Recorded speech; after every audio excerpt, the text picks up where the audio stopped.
दोस्तों, हमारी सीरीज चल रही है केनेथ एंडरसन की book the black panther of Shivanipalli. उसकी अगली कहानी है येल्लागिरी पहाड़ियों का आदमखोर पैंथर। दोपहर का समय था। उष्ण कटिबंधीय सूरज ठीक सिर के ऊपर आग के गोले की तरह से धधक रहा था। जंगल उस तपती गर्मी के नीचे बिल्कुल स्थिर और मौन पड़ा था। जो पक्षी और बंदर सुबह भर आवाज कर रहे थे, चहचहा रहे थे, वो भी अब चुप हो चुके थे। भारी सुस्त हवा में उन्नीदे होकर शायद वो सो गए थे। जंगल के पेड़ों की गहरी छायाओं के नीचे सुनहरी चमक से कुछ राहत तो मिलती थी, लेकिन उन छायाओं में भी गर्मी की तपन महसूस हो रही थी। हवा की जरा सी भी हरकत नहीं थी जो जमीन पर गिरे पत्तों को हिला सके। ये पत्ते जंगल की जमीन पर मोटी परत बनाकर बिछे हुए थे। प्रकृति की अपनी ही एक मुलायम चादर जो पीले भूरे रंग की कुरकुरी सी आभा लिए हुए थी। जब मॉनसून आता तो यही सूखे पत्ते सड़कर खाद में बदल जाते थे और समय के साथ दूसरे जंगल के पेड़ों का पोषण करते। उन विशाल वृक्षों के बहुत बाद जो स्वयं जमीन पर गिरकर धरती में समा चुके होते। भारी सन्नाटा कभी कभी उन लकड़ी की घंटियों की खोखली आवाज से टूट जाता था जो जंगल में चरने के लिए लाई गई गायों के गले में बंधी होती थी। इन लकड़ी की घंटियों के दो उद्देश्य होते हैं। पहला और मुख्य उद्देश्य यह होता है कि घने झाड़ियों में चरते हुए पशुओं का पता चरवाहों को चलता रहे, और दूसरा उद्देश्य यह होता है कि जो भी मांसाहारी जानवर हमला करने का इरादा रखता हो वो इन आवाज़ों से डर जाए। अक्सर ये दूसरा उद्देश्य सफल भी हो जाता है, क्योंकि बाघ और पैंथर स्वभाव से सतर्क होते हैं और उस शिकार पर हमला करने से हिचकते हैं जिसके गले में कोई अजीब सी लकड़ी की वस्तु टंगी हो और जिससे विचित्र आवाज़ें निकल रही हों। लेकिन कभी कभी ये चाल काम नहीं करती। यह उस विशेष टाइगर या पैंथर की प्रकृति पर निर्भर करता है, और उससे भी अधिक उस समय उसकी भूख पर। उस दोपहर एक ऐसा ही अपवाद देखने को मिला। झुंड के किनारे एक मोटा और भूरा युवा सांड चर रहा था। वो फाइकस यानी कि गूलर के पेड़ों के एक छोटे समूह की छाया में खड़ा हुआ था और घास के कौर पर कौर चबा रहा था। हर कौर के साथ वो जमीन से घास उखाड़ता और फिर थोड़ा सिर उठाकर आसपास के जंगल को ऐसे देखता मानो विचार कर रहा हो कि आसपास कोई खतरा तो नहीं है। उसके जबड़े लगातार चलते रहते थे और वो सांड स्वयं से और पूरी दुनिया से बेखबर पूर्ण शांति में था। लेकिन यदि उसने पीछे देखा होता तो वो इतना निश्चिंत कभी नहीं रह पाता। घास का एक छोटा सा गुच्छा हिलता और उसके बीच से दो क्रूर हरी आंखें झलकती थीं जो पूरी एकाग्रता से उस मोटे भूरे सांड को घूर रही थीं। वो आंखें बड़े जंगल नस्ल के एक विशाल मेल पैंथर की थी। उसका शरीर आकार में टाइगर के बराबर ही था और वह जमीन से सटकर दबा हुआ था। उसके शरीर पर बने धब्बे घास के विभिन्न रंगों में स्वाभाविक रूप से घुल मिल गए थे। धीरे धीरे बिना किसी आवाज के पैंथर ने अपने पिछले पैरों को सिकोड़कर झुकी हुई मुद्रा में ला लिया। उसकी मांसपेशियां थरथराने लगीं और कंपन करने लगी। वो तनाव में था। आने वाले प्राणघातक हमले के लिए संतुलन बनाने हेतु उसका पूरा शरीर धीरे धीरे झूल रहा था। फिर मानो नीले आसमान से बिजली गिरी हो। वो हमला हुआ। पीले और काले धब्बों की एक लकीर की तरह से पैंथर का भारी शरीर हवा में उछलता हुआ आगे बढ़ा, और इससे पहले कि वो भूरा सांड कुछ समझ पाता कि क्या हो रहा है, उसके निर्दयी पीले दांत उसकी गर्दन की नस यानी जुगुलर वीन में धंस चुके थे। एक क्षण के लिए सांड ने अपने अगले पैरों को फैलाकर संतुलन बनाए रखने की कोशिश की, यह आशा करते हुए कि वो चढ़ते हुए झुंड के बीच से भाग सके। लेकिन उसकी सांस रुक चुकी थी। फटे गले से उसका जीवन रस फूटकर बह रहा था। उसका प्रतिरोध क्षणिक ही रहा। वो जोर की आवाज के साथ जमीन पर गिर पड़ा, चारों पैर बेतहाशा मारते हुए हमलावर को झटकने की कोशिश करता रहा। पैंथर ने कुशलता से अपने शरीर को बचा लिया उस सांड के खुरों से जिन्हें वो हवा में मार रहा था, लेकिन सांड के गले पर अपनी निर्दयी पकड़ पैंथर ने कभी ढीली नहीं की। घायल जानवर के खुले मुंह से खर्राटेदार गर्राहट निकली। उसके पैर कमजोरी से और भी धीमे पड़ते गए। फिर उसकी भयभीत आंखों में धीरे धीरे एक जमी हुई निर्जीव अभिव्यक्ति छा गई। हमले के कुछ ही मिनटों के भीतर मृत्यु आ पहुंची। इस प्रकार से चरवाहे नाथन ने अपने सबसे अच्छे पशुओं में से एक पशु खो दिया।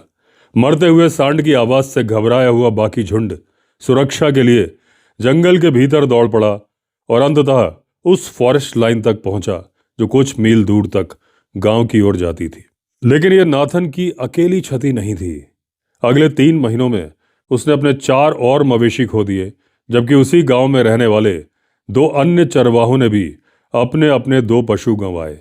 दूसरी ओर इन हमलों के लिए जिम्मेदार पैंथर ने, और इसमें कोई संदेह नहीं, ये निष्कर्ष निकाला कि उसने एक ऐसा इलाका खोज लिया है जहां भोजन प्रचुर मात्रा में है और आसानी से उपलब्ध है।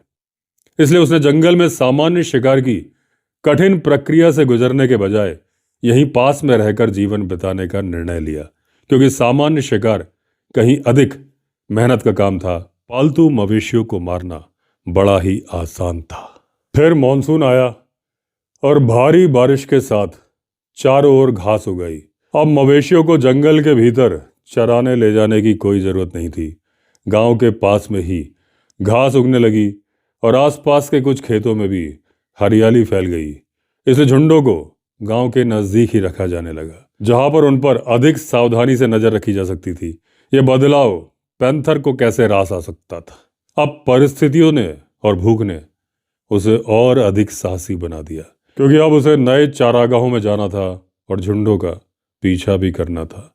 गांव के आसपास जंगल पतला हो गया था और खेत पूरी तरह से पेड़ विहीन था। इससे पैंथर का पास आना और भी मुश्किल हो गया था। अक्सर ऐसा होता कि जब वो झुंड की तरफ चुपके से बढ़ता तो चरवाहे उसे देख लेते। ऐसे मौकों पर वो चिल्लाते, उस पर पत्थर फेंकते और हाथ में डंडे लहराते। इस तरह से शक्ति प्रदर्शन करके उसे डरा कर भगा देते थे। लेकिन जैसे जैसे उसकी भूख बढ़ती गई, उसे समझ में आया कि अब उसे या तो गांव के झुंडों को पूरी तरह से छोड़कर फिर से जंगली जानवरों का पीछा करना होगा, या फिर चरवाहों के प्रति और अधिक आक्रामक नीति अपनानी होगी। जंगली जानवरों का पीछा करना ज्यादा मुश्किल था। पैंथर ने दूसरा ही रास्ता चुनने का निर्णय लिया। एक शाम वो जितना संभव हो सका ओट में चुपचाप रेंगता हुआ पास में आया और फिर खुले में निकलकर सबसे नजदीकी गाय की तरफ झपटा। 2 चरवाहे जो पास ही खड़े थे, उन्होंने उसे आते हुए देख लिया। वो चिल्लाए और अपने डंडे लहराए, लेकिन उसका हमला तब तक नहीं रुका जब तक उसने गाय के गले में अपने दांत नहीं गाड़ दिए। कुछ ही मिनटों में गाय मर गई। चरवाहे वहीं खड़े रहे और उस धब्बेदार हमलावर पर पत्थर और गालियां बरसाने लगे, जबकि वो अपनी शिकार की अभी भी थरथराती लाश पर भारी सांसों के साथ बैठा रहा। जब चारों ओर से पत्थर गिरने लगे तो पैंथर ने गाय को छोड़ दिया और खून से सने थूथन के साथ आदमियों पर भयानक ढंग से गुर्राया। उसका चेहरा क्रूर विकृति में बदल गया और उसकी आंखों में भयानक चमक थी। वो तनाव में अपना संतुलन बनाए रखने के लिए धीरे धीरे झूलने लगा। आगामी मृत्यु आक्रमण की तैयारी में फिर मानो आसमान से बिजली गिरी हो वो हमला हुआ। उसकी आंखें नफरत से धधक रही थी। उसका चेहरा भयानक लग रहा था। उसकी गुर्राहट रोंगटे खड़े करने के लिए काफी थी। चरवाहे उसका सामना नहीं कर पाए और वहां से भाग खड़े हुए। अब पैंथर की हिम्मत और बढ़ गई।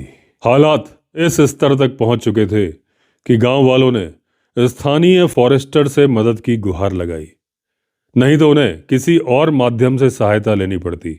उस फॉरेस्टर का नाम था रामू। रामू खुद भी काफी हद तक निशानेबाजी करना जानता था। उसके पास एक single barrel 12 bore breach loading बंदूक थी। हालांकि सरकारी प्रतिनिधि के रूप में उसकी जिम्मेदारी पोचर्स पर नजर रखने की थी, लेकिन वो खुद पानी के कुंडों और नमक चट्टानों के पास थोड़ी बहुत शिकार कर लिया था, यानी खुद भी वो अवैध शिकारी था जिनको रोकने की जिम्मेदारी उसके ऊपर थी। रामू का शिकार आमतौर पर तरह तरह के हिरण होते थे जो ऐसी जगहों पर आते थे, या कभी कभार कोई जंगली सुअर। जहां तक संभव होता वो अपने अधीन काम करने वाले फॉरेस्ट गार्ड को अपनी इन हरकतों के बारे में भनक भी नहीं लगने देता था। लेकिन जब ऐसा संभव नहीं होता था तो वो उनके बंद रखने के लिए अपने द्वारा शिकार किए गए जानवर की एक रसीली टांग उन्हें दे देता था। साथ ही भयानक धमकियों की एक लड़ी भी कि अगर इस बारे में रेंज ऑफिसर तक एक भी शब्द पहुंचा तो तुम्हारे साथ मैं क्या करूंगा तुम्हें पता है। लेकिन इन तमाम धमकियों के बावजूद एक रेंज ऑफिसर तक रामू की हरकतों की खबर पहुंच गई। वो रेंजर एक ईमानदार युवा अधिकारी था जो सरकार की वन्य जीव संरक्षण नीति को बनाए रखने के लिए प्रतिबद्ध था, और उसने अपने अधीनस्थ को रंगे हाथों पकड़ने की कोशिश की। लेकिन अभी तक वो रामू को पकड़ नहीं पाया था, और रामू का जो रिकॉर्ड था अभी तक साफ सुथरा था। ऐसा इसलिए था कि रामू बहुत ज्यादा चालाक था और उसके पहरेदारों को दी गई उसकी धमकियां इतनी खतरनाक थीं कि रेंज ऑफिसर अभी तक सफल हो नहीं पा रहा था। अब तक रामू ने किसी बड़े मांसाहारी पर अपनी बंदूक आजमाई नहीं थी, और जब गांव वालों ने उससे पैंथर को मारने में मदद करने की गुजारिश की तो वह इस प्रस्ताव को लेकर बहुत ज़्यादा उत्साहित नहीं था। लेकिन गांव वाले लगातार दबाव डालते रहे, और जल्दी ही रामू के लिए स्पष्ट हो गया कि अब उसकी इज्जत दांव पर लगी है। वो तरह तरह के बहानों के साथ, जैसे गांव आने में बहुत ज़्यादा व्यस्त होना, गोला बारूद खत्म हो जाना, या बड़े अफसर की विजिट होना, इस तरह के बहानों से गांव वालों को टालता तो रहा, लेकिन कब तक टालता। इसलिए एक सुबह रामू अपनी बंदूक लेकर गांव पहुंचा।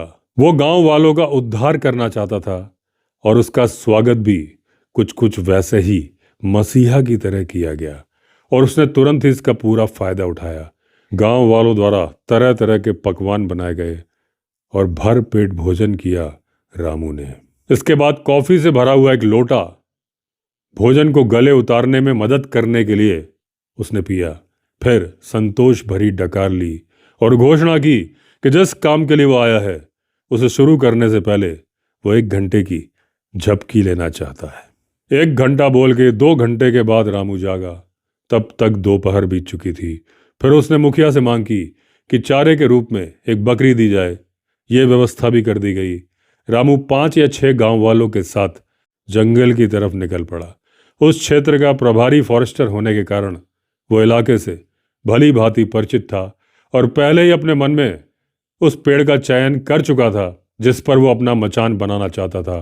यह एक विशाल बरगद का पेड़ था जो उस स्थान पर सुविधाजनक रूप से उगा था जहां गांव से आने वाला रास्ता और जंगल की फायर लाइन मिलती थी। संयोग से एक नाला भी उसी स्थान पर फायर लाइन को काटता था। पैंथर इन तीनों मार्गों से आना जाना करता था, जिसका प्रमाण उसके बार बार दिखाई देने वाले पंजों के निशान थे। इस प्रकार रामू का चयन वास्तव में बुद्धिमत्तापूर्ण था। यदि पैंथर फायर लाइन या नाले से आता तो बकरी को देख नहीं पाता, जबकि रामू स्वयं मचान में बैठकर इन दोनों मार्गों के साथ साथ गांव की तरफ से आने वाले रास्ते पर भी निगरानी रख सकता था। इस पेड़ पर रामू ने उन गांव वालों को जो उसके साथ आए थे जमीन से लगभग 20 फीट की ऊंचाई पर एक मचान बनाने का निर्देश दिया। रामू स्वयं छिपने की कला में निपुण था। उसने पत्तों से मचान को इतनी चतुराई से ढक दिया कि वो पैंथर की बिल्कुल भी नजर में नहीं आता। उस शाम 4 बजे के बाद काम पूरा हुआ। रामू मचान पर चढ़ गया और बकरी को रस्सी से उसके गले में बांधकर जमीन में गड़े एक खूंटे से बांध दिया। जब गांव वाले वहां से चले गए तो बकरी खुद को अकेला पाकर गांव की पगडंडी की ओर देखने लगी और जोर जोर से मिमियाने लगी। हालात बिल्कुल अनुकूल थे। तेंदुए ने बकरी की आवाज सुनी और शाम को लगभग 6 बजे उस पर झपट पड़ा। तब भी रोशनी ठीक ठाक थी।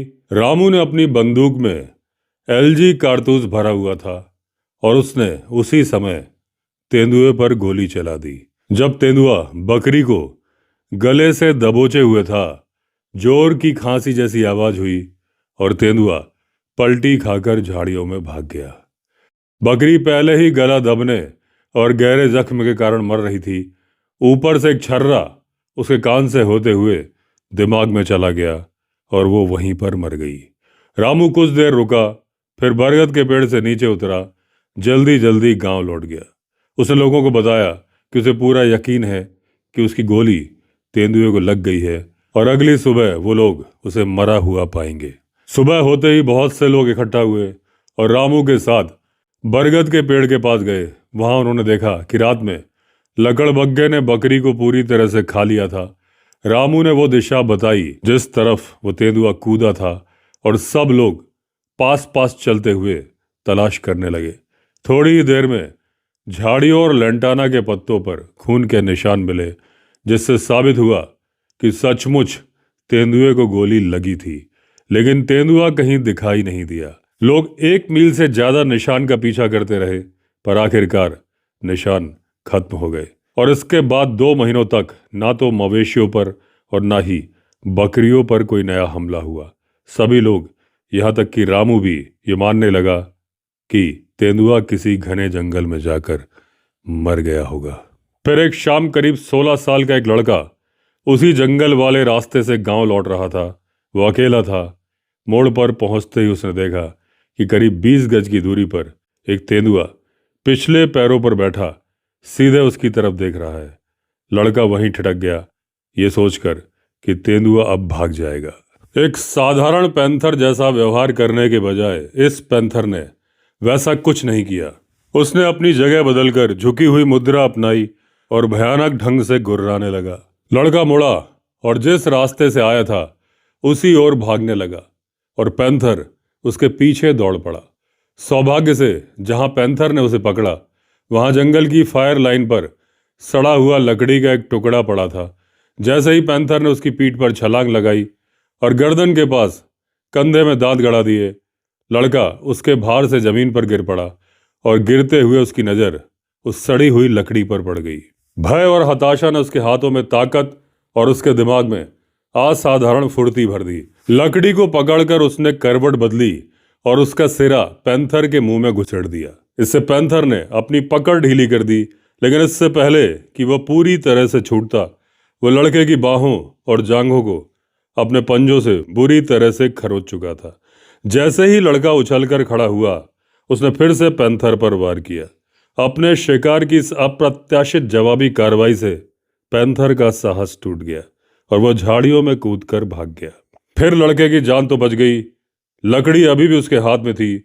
उसके सीने, पीठ, बाहों और पैरों से खून बह रहा था। वो लड़खड़ाते हुए गांव की ओर भागा। ये किसी इंसान पर पैंथर का पहला हमला था। इसके लगभग 3 सप्ताह के बाद अगला हमला हुआ। इस बार पैंथर भागा नहीं। हुआ यूं कि एक बकरी पालक अपने जानवरों के साथ लौट रहा था। तभी पैंथर ने हमला कर दिया और एक बकरी को दबोच लिया। वो चरवाहा बहुत गरीब था और उसका झुंड ही उसकी सारी जमा पूंजी थी, इसलिए उसने अपनी बकरी को बचाने की पूरी कोशिश की। यह बहादुरी भरा लेकिन बेवकूफ़ी भरा काम था, क्योंकि उसे पता होना चाहिए था कि वही तेंदुआ आसपास है जिसने हाल ही में बिना किसी वजह के एक इंसान पर हमला किया था और अपनी इस नासमझ बहादुरी की कीमत उसने जान देकर चुकाई। तेंदुए ने बकरी छोड़ दी और उस पर झपट्टा मारकर उसके गले में मजबूती से दांत गड़ा दिए। बकरियां भागकर गांव लौट आईं और जब बकरियों के साथ कोई बकरवाहा वापस नहीं आया तो गांव के कुछ लोगों को शक हुआ कि आखिरकार हुआ क्या है। बाद में ध्यान दिया कि वो बकरवाहा अकेला रहता था और उसका कोई रिश्तेदार नहीं था। इसलिए 1 घंटे के बाद जब अंधेरा घिरने लगा तब जाकर उसकी गैरहाजिरी को गंभीरता से लिया गया और साफ हुआ कि उसके साथ कोई अनहोनी हुई है। तब तक कुछ भी करने में बहुत देर हो चुकी थी। अगली सुबह गांव के लगभग 30 लोग लाठियां और डंडा लेके इकट्ठे हुए और बकरवाहे को ढूंढने के लिए निकल पड़े। वो गांव से जंगल की ओर जाने वाले रास्ते पर उतरे। पिछली शाम जब बकरियां भागकर गांव लौटी थीं तो उनके खुरों के निशान रास्ते भर साफ दिखाई दे रहे थे। थोड़ा आगे बढ़ने पर वो लोग उस जगह पर पहुंचे जहां तेंदुए ने हमला किया था। धूल भरी जमीन पर बड़े चित्तीदार तेंदुए के पंजों के निशान साफ जमे हुए थे। वहीं एक साफ सा घसीटने का निशान भी था जहां से तेंदुआ अपने शिकार को खींच कर ले गया था। जगह जगह आदमी के गले से टपका हुआ खून जमीन पर गिरा हुआ था, लेकिन रास्ते से हटकर जमीन धूप में पकी हुई सख्त थी जिसने खून को सोख लिया था, इसलिए खून के निशान ढूंढना मुश्किल था। हालांकि घसीटने का निशान साफ दिख रहा था। तेंदुआ उस रास्ते से अपने शिकार को घसीट कर जंगल में ले गया था जिस रास्ते से आदमी अपनी बकरियां हाँक रहा था, लेकिन वो बहुत दूर था नहीं जहां उसने पहली बार हमला किया था। वहां से लगभग 100 गज के भीतर ही गांव वालों को उस आदमी का शव मिल गया। उसकी छाती और एक जांग का छोटा सा हिस्सा खाया जा चुका था। यहीं से येल्लागिरी पहाड़ियों के आदमखोर तेंदुए की कहानी शुरू हुई। येल्लागिरी की पहाड़ियां अर्धचंद्राकार आकार की हैं और दक्षिण रेलवे का जो जलारपेट जंक्शन है उसके ठीक पूर्व में स्थित है। इस अर्धचंद्राकार जगह का खुला हिस्सा जंक्शन से दूर की ओर है, जबकि इसका नुकीला हिस्सा कहें तो ऊपर की ओर उठता है। यह इलाका समुद्र तल से लगभग 3000 फीट की ऊंचाई पर है और स्टेशन से करीब 2 मील दूर है। ऊपर जाने का रास्ता बड़ा ही उबड़ खाबड़ और टेढ़ा मेढ़ा है, जो खड़ी चढ़ाई पर ऊपर की ओर जाता है। कई जगहों पर एक चट्टान से दूसरी चट्टान पर चढ़ना पड़ता है। कई साल पहले 1941 में मैंने इस पहाड़ी की चोटी पर छोटी सी जमीन खरीदी थी। मेरा इरादा था कि इस खेत को वीकेंड पर आराम करने की जगह के रूप में इस्तेमाल करूंगा, क्योंकि यह बेंगलोर से लगभग 95 मील दूर था, लेकिन मुझे नियमित रूप से वहां जाने का मौका नहीं मिल पाया। नतीजा यह हुआ कि खुली जमीन पर बहुत तेजी से फैलने वाली लैंटाना की झाड़ियां छा गईं। मैंने तय किया कि 3 दिन के लिए वहां जाऊं, लैंटाना हटाने के काम की देख रेख करूं। जब मैं वहां पहुंचा तो संयोग से यह यात्रा बकरवाहे की मौत के कुछ दिन बाद की ही थी। जिन मजदूरों को मैंने काम पर लगाया था उन्होंने मुझे उस तेंदुए के बारे में बताया जिसकी कोई खबर अखबारों में नहीं छपी थी। उन्होंने मुझे यकीन दिलाया कि तेंदुआ अब भी गांव के आसपास घूम रहा है, क्योंकि उन्होंने ठीक 1 दिन पहले उसके पंजों के निशान फिर से देखे थे। ये खबर मेरे लिए दिलचस्प थी और मैंने सोचा क्यों ना उस जानवर को मारने की कोशिश की जाए। मैं अपने साथ कोई राइफल तो नहीं लाया था, सिर्फ 12 बोर की बंदूक थी, क्योंकि येल्लागिरी इलाके में जंगल के पक्षी बहुत मिलते हैं और जब जब मैं पहले वहां गया था तब खाने के लिए 2-4 पक्षी मार लिया करता था। इसी वजह से मैं अपने साथ सिर्फ 2 एलजी कारतूस लाया था जो आपात स्थिति के लिए थे। बाकी सब 6 नंबर छर्रे वाले थे जो कि पक्षियों को मारने के लिए होते हैं। इसलिए मुझे यह पक्का करना था कि तेंदुए को उन्हीं 2 एलजी कारतूसों से मारा जाए। दोपहर के समय मैंने लैंटाना हटाने का काम रुकवाया और मजदूरों के साथ इलाके की टोह में निकल पड़ा। जैसा मैंने सोचा था वैसा ही हाल निकला। जंगल सिमटकर लैंटाना की एक सकरी पट्टी में बदल गया था जो सिर्फ गांव से लगे कुछ खेतों तक जाती थी। इन्हीं खेतों में से एक के आखिरी सिरे पर बने पैदल रास्ते पर तेंदुए के पंजों के निशान साफ दिखाई दे रहे थे। एक काफी बड़े वयस्क तेंदुए के निशान थे। रात के समय पत्थरों से भरे खड़े और उबड़ खाबड़ रास्ते पर चलना आसान नहीं था और आसपास एक आदमखोर तेंदुआ भी मौजूद था। फिर भी मुझे पता था कि जब तक पेट्रोमैक्स की रोशनी जल रही है मैं सुरक्षित हूँ।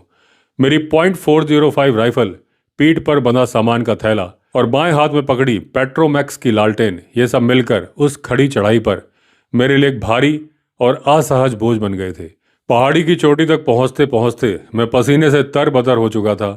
गांव अभी भी लगभग 1 मील दूर था। ठंडी हवा चल रही थी जो मेरे गीले कपड़ों को सुखाते हुए बदन को ठंडा कर रही थी। जब मैं आगे बढ़ता गया मैंने गांव के पटेल को जगाया। उन्होंने आगे चलकर लगभग पूरे गांव को जगा दिया।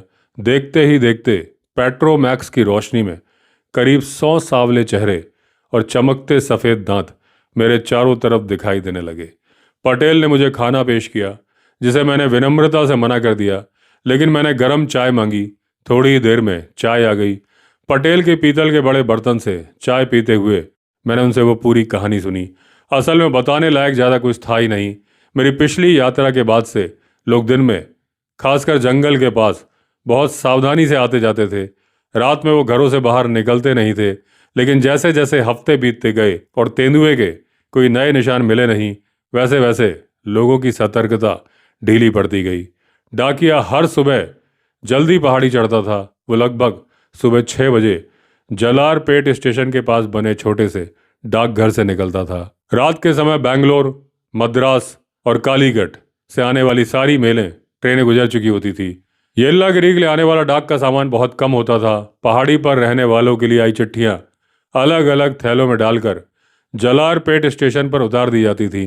पहाड़ी पर जाने वाला डाकिया इन थैलों को खोलकर सारा सामान एक ही थैले में भर लेता था, जिसे वो कंधे पर टांग कर या कभी कभी सिर पर रखकर ऊपर ले जाता था। उसकी सुरक्षा का एकमात्र साधन था, जो असल में हथियार से ज़्यादा उसकी पहचान और पद का निशान था, वो था एक छोटा सा भाला, जो कि सांपों को डराने के काम में आता था। उस भाले के डंडे में कई लोहे के छल्ले लगे होते थे और वो भाला हाथ में पकड़े रहता और हर कुछ कदम पर उसका निचला सिरा जमीन पर मारता। लोहे के छल्ले आपस में और डंडे से टकराकर छन छन की तेज आवाज करते थे। ये आवाज पूरे भारत में लगभग 100 सालों से डाकियों की पहचान बन चुकी थी। और उस मनहूस दिन भी डाकिया रोज की तरह सुबह करीब 6 बजे जलारपेट के छोटे डाकघर से निकला था, लेकिन वो कभी पहाड़ी की चोटी तक पहुंचा ही नहीं। गांव वाले उसकी आवाज सुनने और उसे देखने के आदी थे। जब वो रोज अपने रास्ते से गुजरते हुए छल्लों की आवाज करता था, लेकिन उस सुबह वो परिचित आवाज किसी ने सुनी नहीं। पूर्व की अपनी सामान्य उदासीनता के कारण किसी ने इस पर ज्यादा ध्यान दिया नहीं। दोपहर के खाने के बाद कुछ लोग जलारपेट की ओर नीचे उतरने लगे। रास्ते में लगभग 1/4 दूरी तय करने के बाद चट्टानों पर उन्होंने देखा सूखा खून।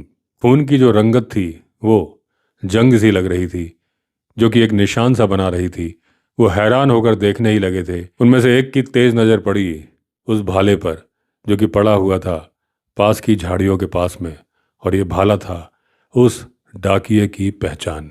जो हुआ होगा उसका अंदाजा लगते ही पूरा दल उल्टे पांव गांव की तरफ दौड़ पड़ा। वहां उन्होंने और लोगों के साथ लिया, पटेल को भी, और फिर वापस उसी जगह पहुंचे। आखिरकार उन्हें बदकिस्मत डाकिये की आंशिक रूप से खाई हुई लाश मिल गई। इसके बाद पटेल ने एक तार यानी कि टेलीग्राम लिखा और उसी दल के लोगों के हाथ जलारपेट से मेरे पास भिजवाया। स्टेशन पर फैली सारी अफरा तफरी की वजह से ये खबर मुझे अगले दिन शाम करीब 3 बजे तक ही मिल पाई, यानी लगभग 24 घंटे की देरी हो चुकी थी। जबकि जलारपेट बैंगलोर से सिर्फ 99 मील की दूरी पर है। मुझे यह भी बताया गया कि जलारपेट में पुलिस ने लाश को पोस्टमार्टम और दाह संस्कार के लिए अपने कब्जे में ले लिया था। जब सारी बातचीत खत्म हुई और मुझे जितनी जानकारी चाहिए थी, या यूं कहे जितनी जानकारी पटेल और गांव वालों को खुद तेंदुए के बारे में थी, वो सब मिल गई। तब तक सुबह के 4 बज चुके थे। पटेल ने मुझे एक रस्सी वाली चारपाई दी, जिसे मैं गांव के बाहर ले गया और उस पर लेटकर भोर तक लगभग 2 घंटे की हल्की नींद ले सका। जब मेरी आंख खुली तो जंगल की परिचित आवाजों से नहीं, बल्कि 2 आवारा कुत्तों के जोर जोर से भौंकने की वजह से। वो मुझे चारपाई पर लेटा देखकर शक और नफरत भरी नजरों से घूर रहे थे। जैसा कि मैंने पहले बताया है, येल्लागिरी पहाड़ियों में घना और नियमित जंगल बहुत कम है, इसलिए यहाँ किसी तरह के आदिवासी जंगलवासी भी नहीं मिलते।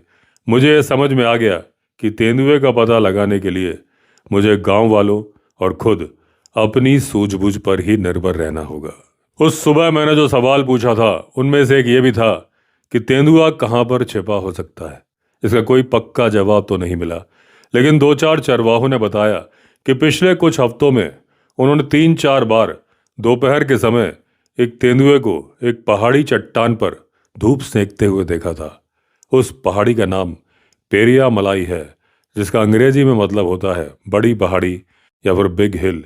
येल्लागिरी पहाड़ियाँ ऊपर से एक पठार जैसी है और पेरिया मलाई वही अकेली पहाड़ी है जो उस पठार से ऊपर उठती है। यही पहाड़ी पूरे अर्धचंद्राकार येल्लागिरी पर्वत श्रेणी की सबसे ऊंची चोटी है। इसकी ऊंचाई समुद्र तल से लगभग 4500 फीट है। मैं पटेल के घर गया और उन्हें अभी सोता हुआ पाया। थोड़ी देर में वो जाग गए और उन्होंने मुझे एक बड़ा सा चुम्बो दिया, यानी कि एक पीतल के गोल बर्तन में गर्म दूध दिया, जो बिल्कुल छोटे से पानी के लोटे जैसा था।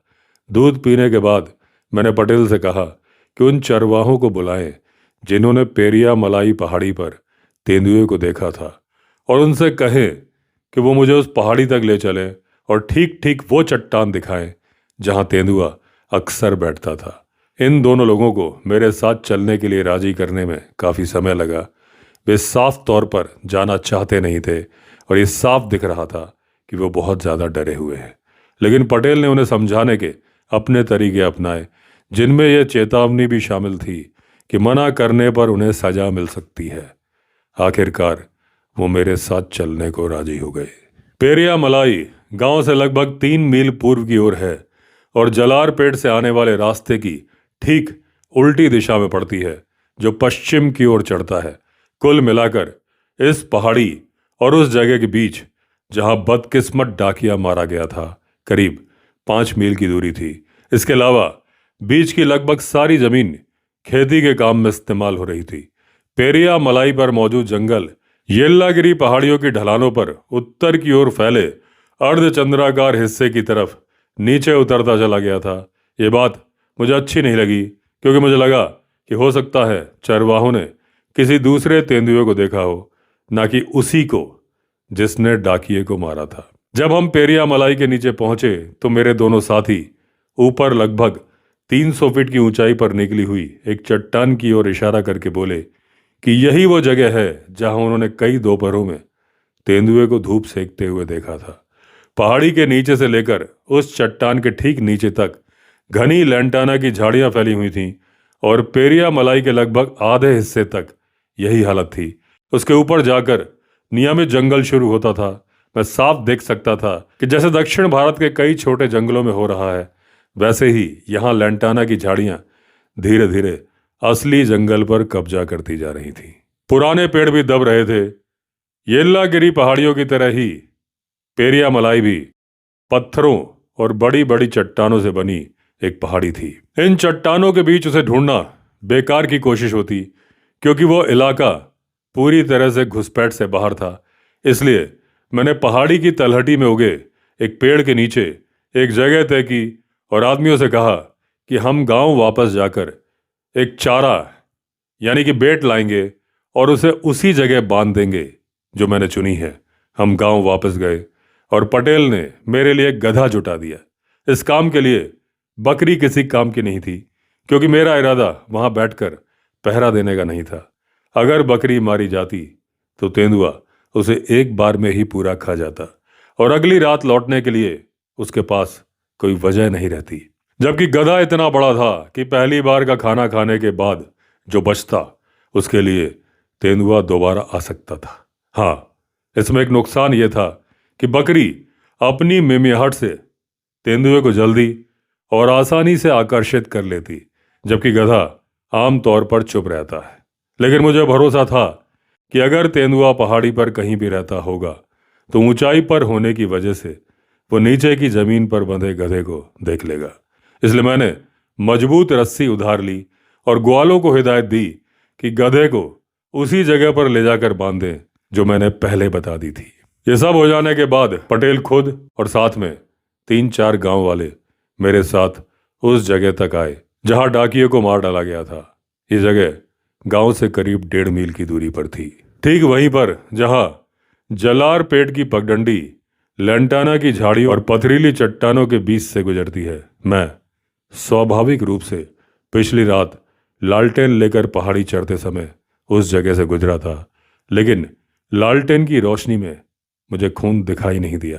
अच्छा ही हुआ कि ऐसा रहा, वरना मेरी शांति पूरी तरह से भंग हो जाती। रास्ते में हमें खून के कुछ सूखे छींटे दिखाई दिए और मेरे साथियों ने मुझे उसी के पास की एक जगह दिखाई जहां वो बदकिस्मत आदमी घसीट लिया गया था और उसे आंशिक रूप से खा लिया गया था। जैसा कि मैं पहले बता चुका हूं, उसके अवशेषों को दाह संस्कार के लिए जलारपेट ले जाया गया था, इसलिए वहां अब ऐसा कुछ भी नहीं बचा था जिससे कोई फायदा उठाया जा सके। पगडंडी के किनारे लगभग 300 गज ऊपर की ओर एक काजू का पेड़ खड़ा था। उसी पेड़ के नीचे मैंने पटेल से कहा कि वहां पर एक गधा बांध दिया जाए।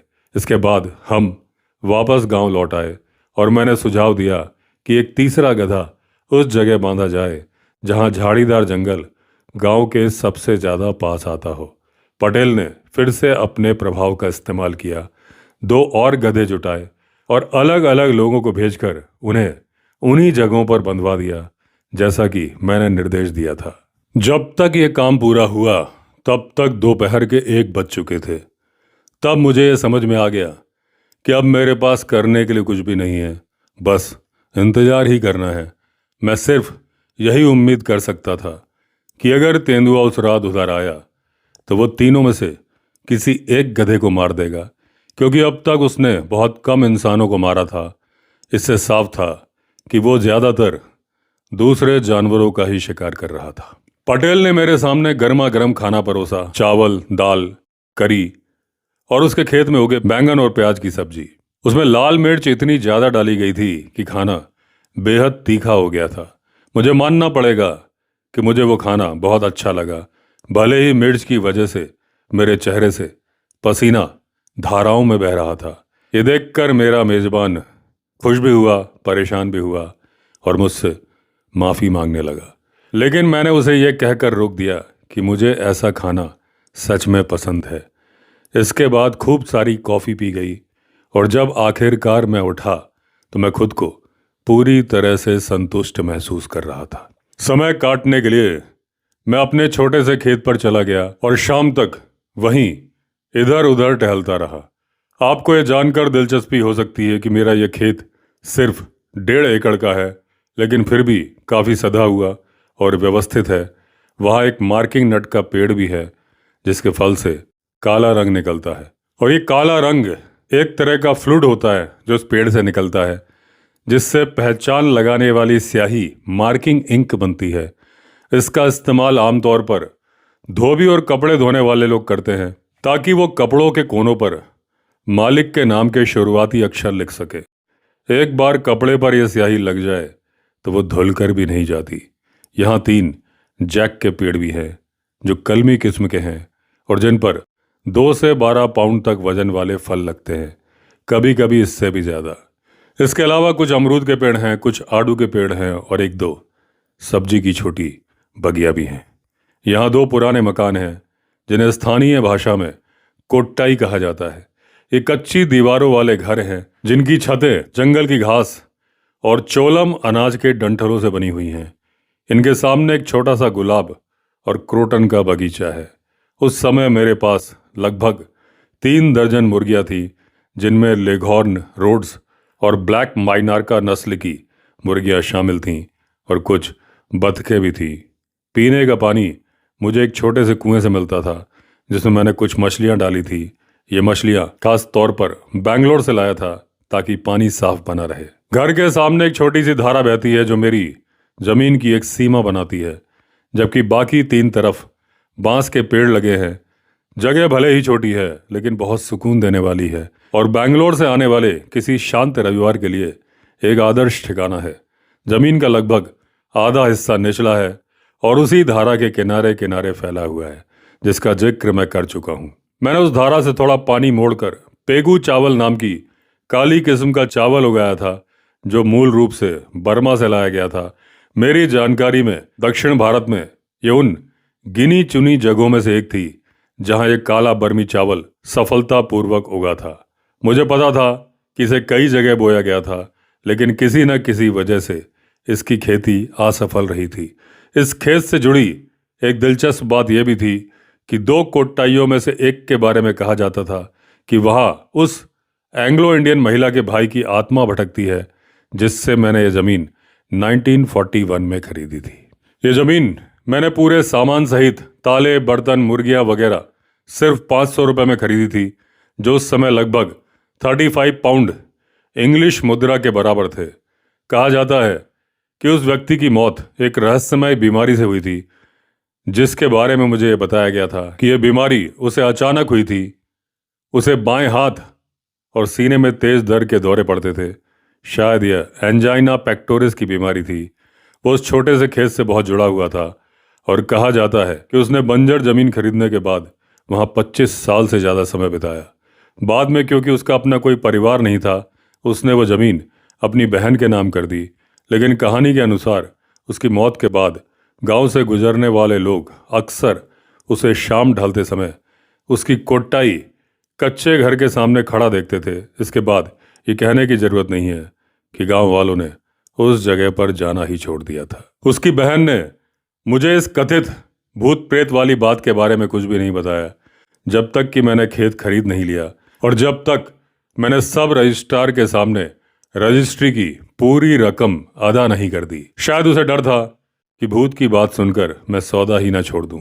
इसके बाद उसने मुझे बताया कि उसका मृत भाई कभी कभी रात में दोनों कोट्टाइयों के आसपास घूमता हुआ दिखता है और ये भी कि उसने कई बार चांदनी रात में गुलाब के पौधों के पास उसे खुद भी देखा है, जिनकी देखभाल करना उसका पसंदीदा शौक था।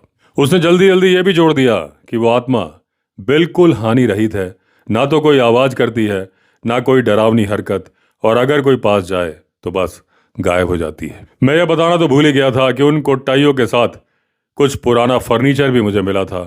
हर इमारत में एक बिस्तर, एक टूटी फूटी ड्रेसिंग टेबल, 2 अलमारियां और 3-4 बहुत ज्यादा हिलने वाली कुर्सियां। बिस्तर पुराने जमाने के थे जिनमें पटरे यानी कि लकड़ी की पट्टियां लगी थी। मुझे अच्छी तरह से याद है वो पहली रात जब मैं उन कोट्टाइयों में से एक में सोया था, संयोग से उसी में जिसमें वो भाई मरा था। उस रात बारिश हो रही थी और दूसरी कोट्टाई की छत टपक रही थी। मैंने लकड़ी के पट्टों वाले पलंग पर बिना गद्दे के अपनी बिस्तर की चादर बिछाई और लेट गया, लेकिन वो सख्त पट्टे मेरी पीठ और कंधों में चुभ रहे थे। काफी देर तक नींद नहीं आने पर मैंने तय किया कि फर्श पर सोना ज्यादा आरामदायक रहेगा। बेशक वहां बिजली नहीं थी, इसलिए मैंने एक मोमबत्ती जला ली। मैंने बिस्तर की चादर हटाकर उसे जमीन पर बिछा दिया, मोमबत्ती बुझाई और फर्श पर लेटकर सो गया। इस बार मुझे तुरंत नींद आ गई। मुझे नहीं पता कि मैं कब जागा। चारों तरफ गुप्त अंधेरा था।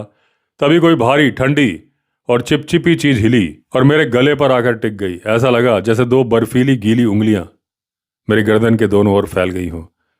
मैं कोई कल्पनाशील आदमी नहीं हूं। मुझे अंधेरे से डर नहीं लगता और ना ही मैं अंधविश्वासी हूं, लेकिन उसी पल दिमाग में कई बातें एक साथ आ गई। मरे हुए भाई और उसके भूत की कहानी। मेरी टॉर्च खिड़की की चौखट पर कुछ दूरी पर रखी थी और यह भी कि मुझे याद नहीं था कि माचिस कहाँ पर रखी है। इसी बीच वो ठंडी गीली चीज साफ तौर पर हिल रही थी और अपनी उंगलियां मेरे गले के दोनों ओर जोर जोर से दबा रही थी। मुझे महसूस हुआ कि मेरे रोंगटे खड़े हो गए हैं। वहां और देर तक लेटे रहना नामुमकिन था। किसी अलौकिक ताकत के साथ मैं उछलकर खड़ा हुआ और उस खिड़की की ओर भागा जहां टॉर्च रखी थी। अंधेरे में इधर उधर हाथ मारते हुए आखिरकार मुझे टॉर्च मिल गई। मैंने बटन दबाया, ये सोचते हुए कि सामने भूत खड़ा होगा, कब्र से निकले उसके ठंडे चिपचिपे हाथों के साथ। लेकिन सामने जो मैंने देखा वो मेरी जिंदगी का सबसे बड़ा मेढक था। एक बहुत बड़ा काला चिपचिपा सा जीव, लगभग 1 फुट लंबा। बारिश की वजह से वो कोट्टाई के अंदर आ गया था। ये घटना दिखाती है कि इंसानी नसें क्या क्या कर सकती हैं। कुछ सेकंड पहले मैं अलौकिक और अनजानी चीजों के ख्याल से पूरी तरह से जकड़ा हुआ था। अब मैं खुद पर हंस पड़ा था। मैंने चप्पल पहने अपने पैर के अंगूठे से उस मेढक को धीरे धीरे कोट्टाई के दरवाजे तक पहुंचाया और फिर बाहर उसे बारिश में भेज दिया। अगली सुबह तीनों गधे जिंदा थे। मैंने पूरा दिन अपनी जमीन पर बिताया। तेंदुए के बारे में किसी के पास कोई खबर नहीं थी। एक और रात बीती और अगली सुबह तीनों गधे उसी तरह से फिर खेत में थे, जिंदा थे।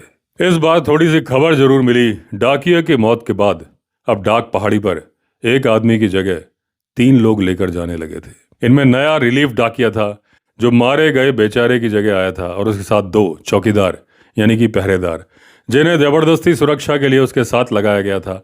उनके पास साधारण भाले थे।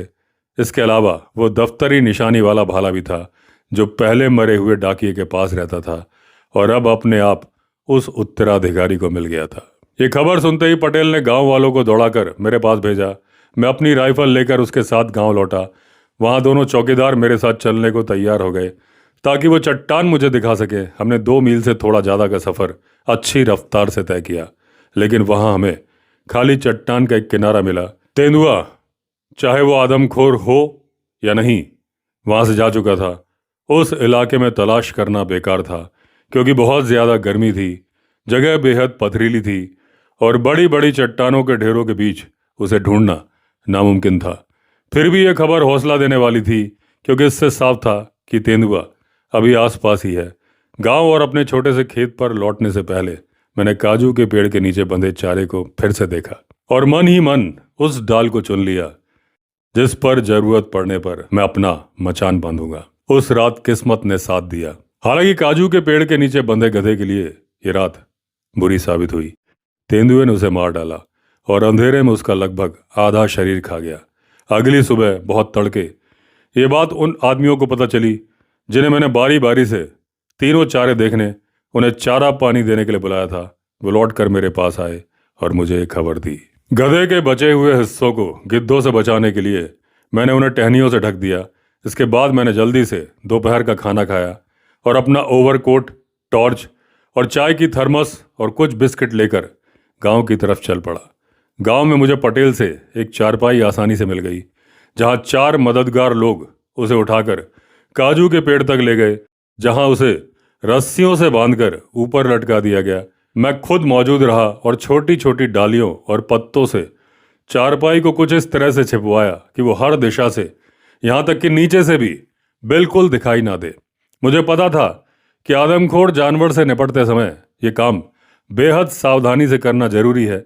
जरा सी लापरवाही सफलता और नाकामी के बीच का फर्क पैदा कर सकती है।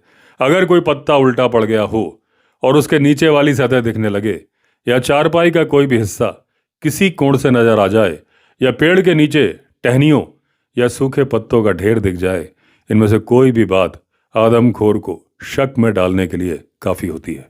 और एक ऐसा जानवर अपनी मारी हुई जगह पर लौटते समय हमेशा बेहद सतर्क रहता है। आखिरकार सारी तैयारियां मेरी तसल्ली के मुताबिक पूरी हो गई। बस एक कमी मुझे खली। मचान जमीन से ज्यादा ऊंचा नहीं था, करीब 10 फुट ऊपर ही था। इसके अलावा काजू का पेड़ चढ़ने में भी आसान था। दोपहर के लगभग 2:30 बजे थे जब मेरे साथ आए हुए लोग लौट गए।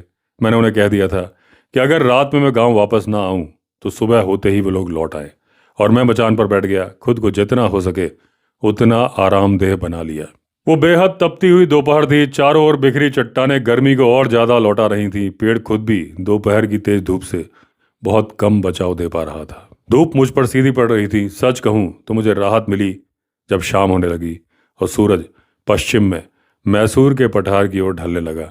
मुझसे बहुत नीचे मैदान में जलारपेट रेलवे स्टेशन साफ दिखाई दे रहा था, और यार्ड में खड़े इंजनों से क्रीम रंग के धुएं के गुबार उठते हुए साफ दिखाई पड़ रहे थे। बीच बीच में कोई ट्रेन आती थी या जाती थी और इंजनों की सीटी साफ सुनाई देती थी। इसके अलावा चारों तरफ सन्नाटा था। गोधूली के समय दूर कहीं एक मोर की आवाज सुनाई दी और पेड़ के आसपास 2 नाइटजार फड़फड़ाते हुए नजर आए।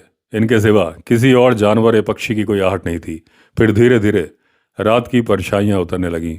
पश्चिम की ओर पहाड़ी की ढलान पर बैठा मैं देख रहा था कि मैदान पर अंधेरा होता जा रहा था, मानो काली चादर मैदान पर उड़ाई जा रही है, जबकि मेरे ऊपर पहाड़ी की चोटी पर दिन की आखिरी रोशनी अभी बाकी थी। जलारपेट की बत्तियां एक एक करके टिमटिमाने लगीं। उनमें स्टेशन, प्लेटफॉर्म और शंटिंग यार्ड की नीली रोशनी वाली नियॉन लाइटें खास तौर पर दिख रही थीं। कहीं कहीं रेलवे सिग्नलों की लाल और हरी बत्तियां भी नजर आ रही थीं। उत्तर दिशा से एक ट्रेन जलारपेट की ओर बढ़ी।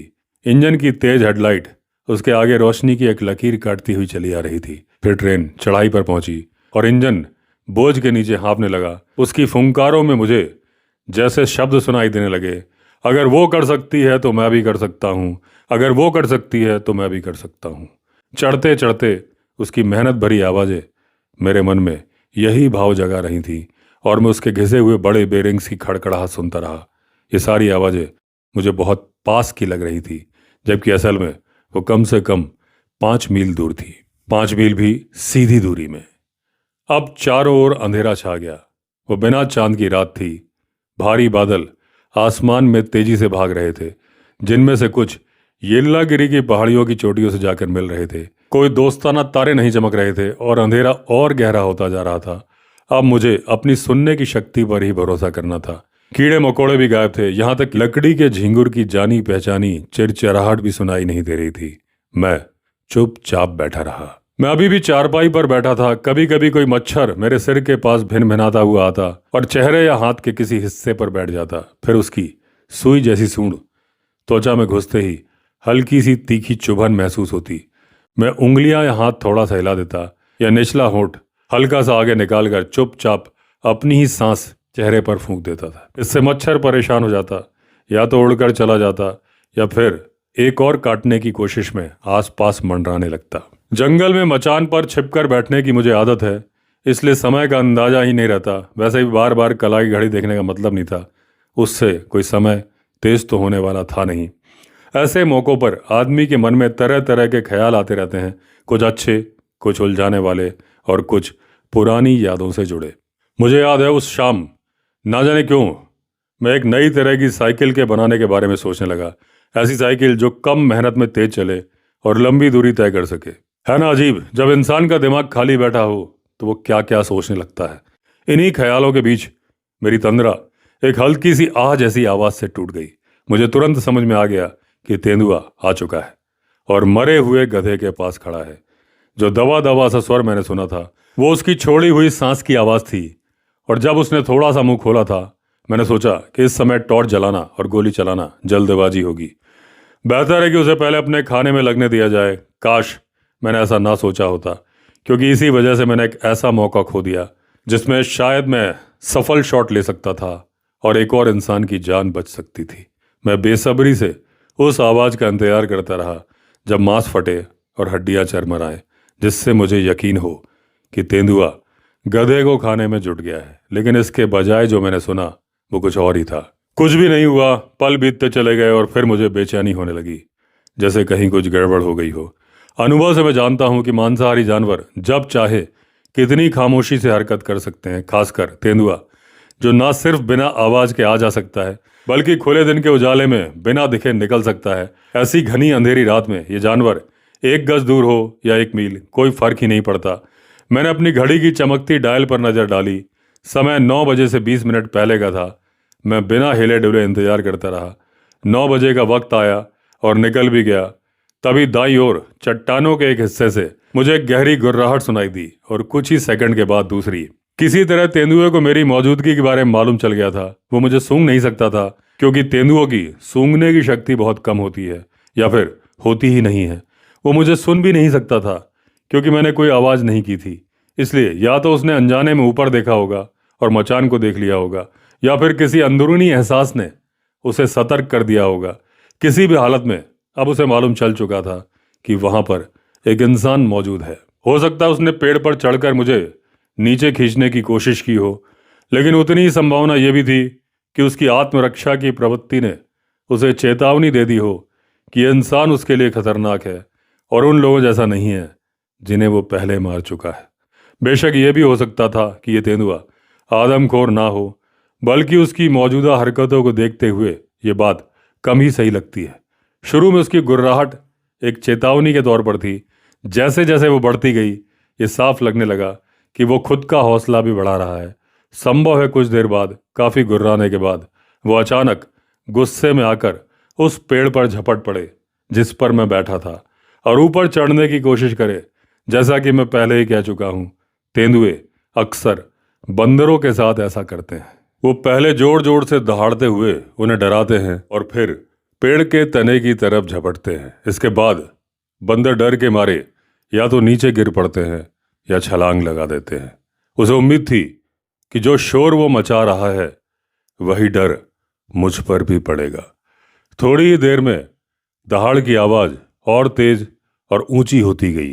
अब तेंदुआ भयानक शोर मचा रहा था। जैसा मैंने सोचा, वो या तो मुझे पूरी तरह से डराकर मुझे मचान से हटा देना चाहता था या फिर खुद हिम्मत जुटा रहा था कि सीधे पेड़ पर चढ़ जाए। मैंने दूसरे हालात के लिए खुद को तैयार कर लिया। कुछ और मिनट इसी तरीके से बीते, फिर वो खांसती सी दहाड़ के साथ आगे बढ़ा, जो आवाज झपटते हुए तेंदुए की पहचान होती है। जैसे ही वो काजू के पेड़ के नीचे पहुंचा, मैं मचान के किनारे झुका, छुपाने के लिए रखी टहनियां हटाई और नीचे की तरफ राइफल तान दी। साथ ही टॉर्च का स्विच दबाया। मुझे पता था कि जल्दी करना होगा, क्योंकि जैसे मैंने बताया कि मचान जमीन से सिर्फ 10 फीट की ऊंचाई पर था और पेड़ पर चढ़ना भी आसान था। तेंदुआ पल भर में मुझ तक पहुंच सकता था। किस्मत की बात देखिए कि छुपाने के लिए रखी हुई टहनियों में से एक टहनी तेंदुए के ऊपर ही गिर पड़ी।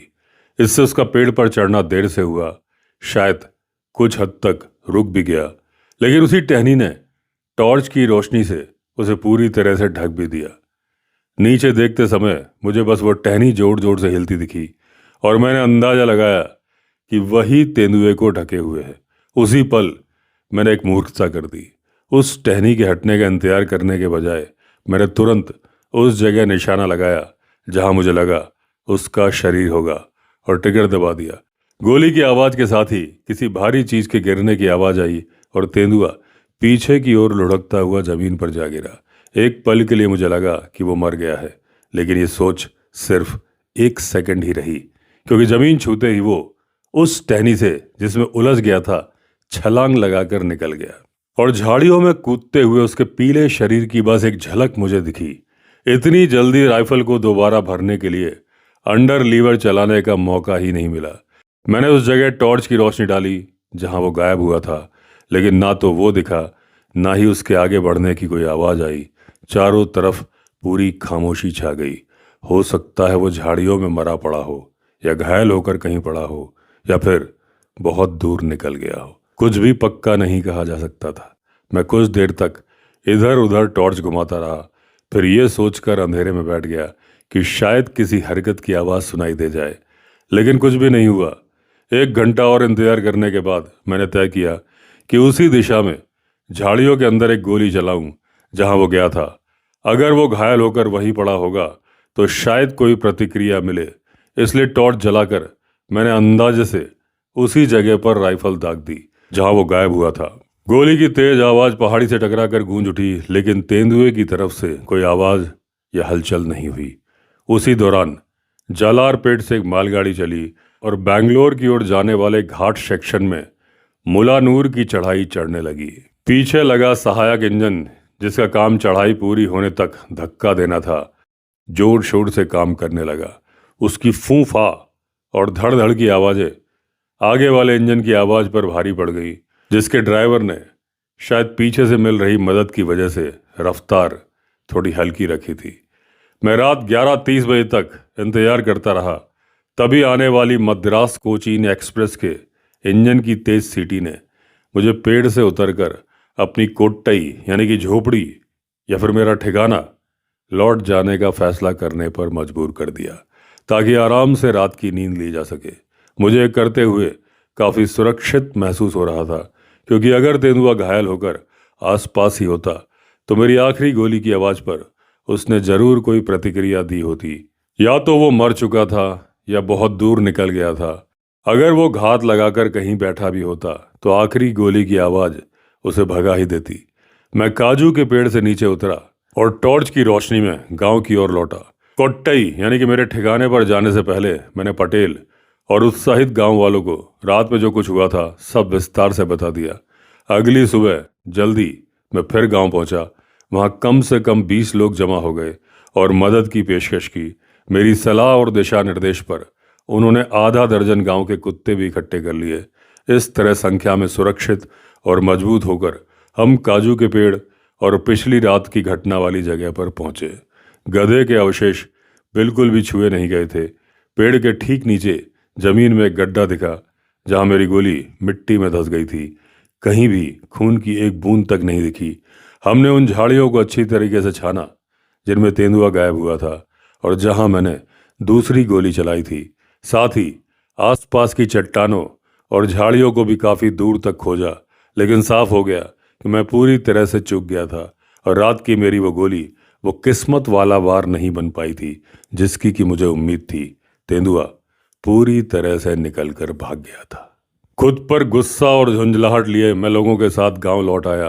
वहां मैंने पटेल को बताया कि अब मेरा समय पूरा हो गया है और मुझे बैंगलोर लौटना होगा। हाँ, मैंने उनसे ये जरूर कहा कि अगर आगे कोई नई बात हो तो मुझे एक तार यानी कि टेलीग्राम भिजवा दे। इसके बाद मैं कोट्टई गया, अपना सामान समेटा, उसे थैले में रखा और फिर जालारपेट की ओर उतरते समय काजू के पेड़ के पास से गुजरा।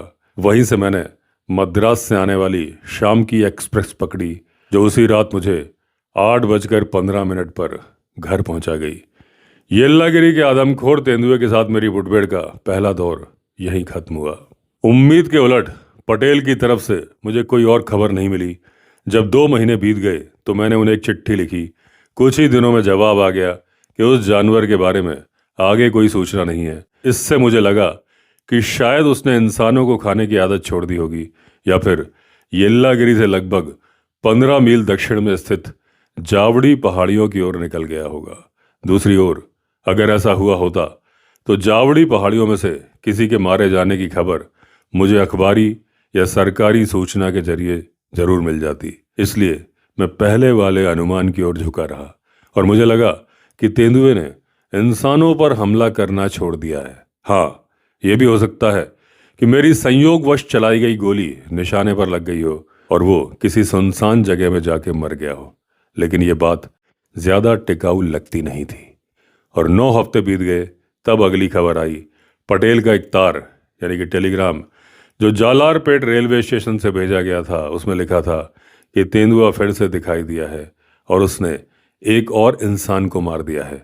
तार में मुझसे तुरंत आने के लिए कहा गया था। 2 घंटे का वक्त था, इसलिए मैंने अगली ट्रेन पकड़ ली। ये एक धीमी ट्रेन थी जो मुझे उस रात लगभग 8:30 बजे जालारपेट स्टेशन पहुंचा गई। तुरंत पहाड़ी चढ़ने का कोई मतलब नहीं था, क्योंकि उस वक्त मैं कुछ कर भी नहीं सकता था। इसलिए मैंने तय किया कि वेटिंग रूम में कुछ घंटे सो लूं और सुबह होते ही चढ़ाई शुरू करूं। लेकिन यह योजना ज़्यादा कामयाब नहीं रही। सबसे पहले तो हल्की नींद का आदी होने की वजह से हर बार जब नींद आती तो गुजरती ट्रेनों की आवाज़ मुझे जगा देती थी। दूसरी बात, मच्छरों और खटमलों के हमले जिनसे कुर्सी भरी हुई थी, इन दोनों चीज़ों ने मुझे प्लेटफॉर्म पर टहलने के लिए मजबूर कर दिया। मैं सुबह 5 बजे तक यूं ही घूमता रहा, फिर येल्लागिरी की तलहटी की ओर चल पड़ा जो लगभग 2 मील दूर थी। और जब मैंने चढ़ाई शुरू की तब भोर हो चुकी थी और सुबह 7:15 तक मैं पटेल के गांव पहुंच गया। मेरे दोस्त पटेल ने हमेशा की तरह बड़ा अपनापन दिखाते हुए मेरा स्वागत किया और पीतल के चुम्बों में गाढ़ी खूब दूध वाली गर्म कॉफ़ी पिलाई।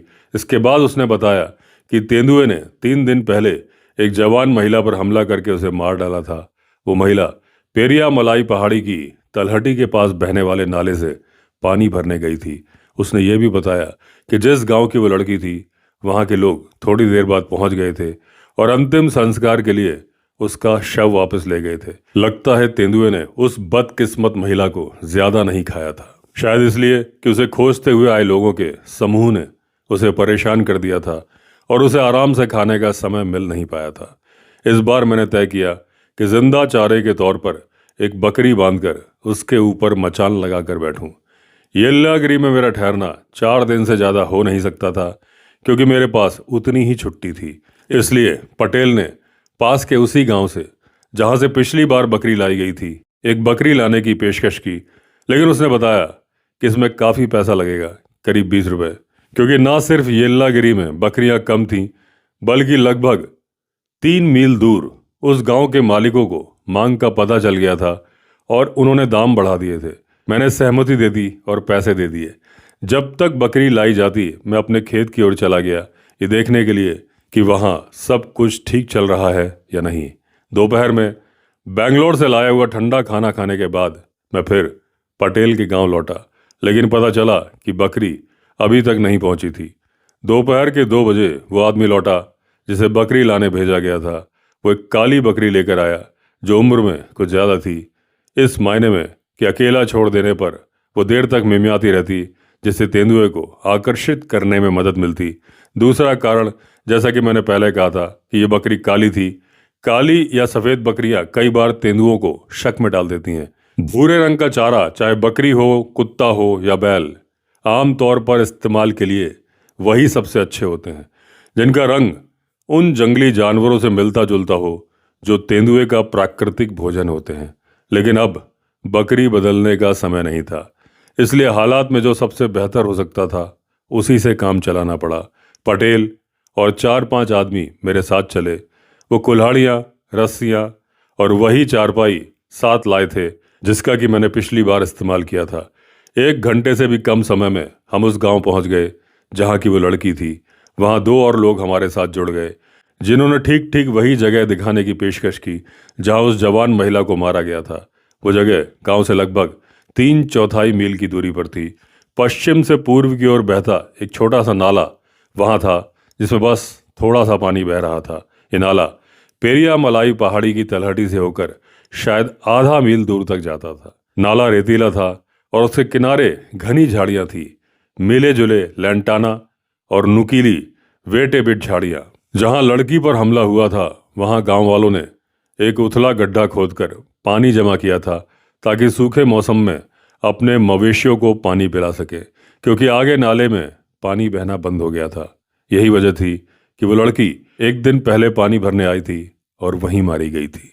तालाब के बिल्कुल पास लैंटाना की झाड़ियां उगी हुई थी और साफ पता चलता था कि आदमखोर तेंदुआ इन्हीं झाड़ियों की आड़ में उसे दबे पांव पीछा करता हुआ आया था और यहीं से उसने आखिरी झपट्टा मारा था।